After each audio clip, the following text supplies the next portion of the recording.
Hey guys, in this video I have more book recommendations for you. We're going to start with Beginner's Guide to Digital Painting in Photoshop Characters. What I love about this book is it basically gives you a good glimpse into almost every aspect of character illustration. Not only that, it kind of gives you the rundown of how to do a proper clipping mask and why it's important to use them. And also, you don't necessarily need to have Photoshop. You can use this information for any digital art app like Procreate or Clip Studio Paint. Any of the other alternatives will do just fine. It teaches you about using texture layers for certain objects or certain materials like leather. It also gives you a really thorough rundown of layer modes and explaining why they are important to use and why it makes your workflow so much faster and efficient. I mean, it tells you everything about the digital art workflow. It gives you a rundown of designing your character, what colors you should use, what type of poses you would use for certain moods. I've talked about that before in a video. It goes through a shape language and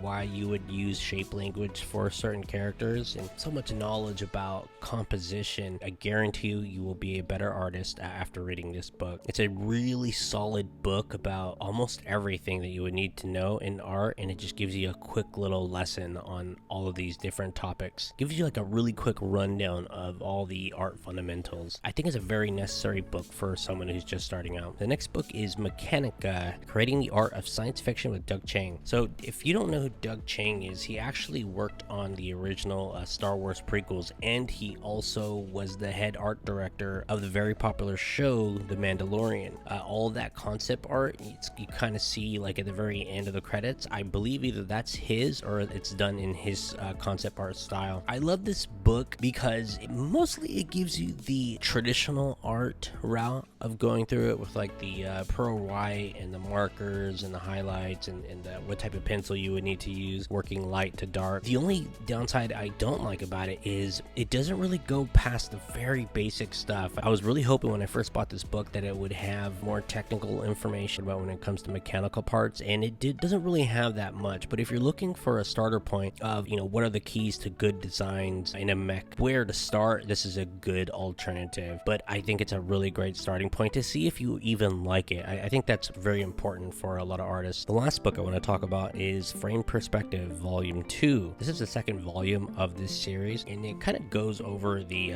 technical drawing for shadows and volume and characters. Because perspective is not just your environment. Perspective is your characters in perspective, and it's also where the shadows are going to hit with perspective. That's very important if you are trying to illustrate or render something either realistically or in any type of style, right? That's very important if you want to do it justice. You have to also know the shadows. Unless your character's always going to have a flat color, that's a different thing. It's going to make you a more complete artist. It really gives you the rundown of more complex lighting scenarios as well, but you haven't gotten into more advanced perspective knowledge, more advanced perspective fundamentals. That's going to limit your storytelling abilities when it comes to illustration. It really fills you in that drawing and rendering something accurately is so much more complicated and takes someone who has a lot of knowledge of light and color and perspective than someone would initially think. I hope you check out these 3 books. I love them. I hope you enjoyed this video. If you liked it, please like and subscribe, and I will see you next time.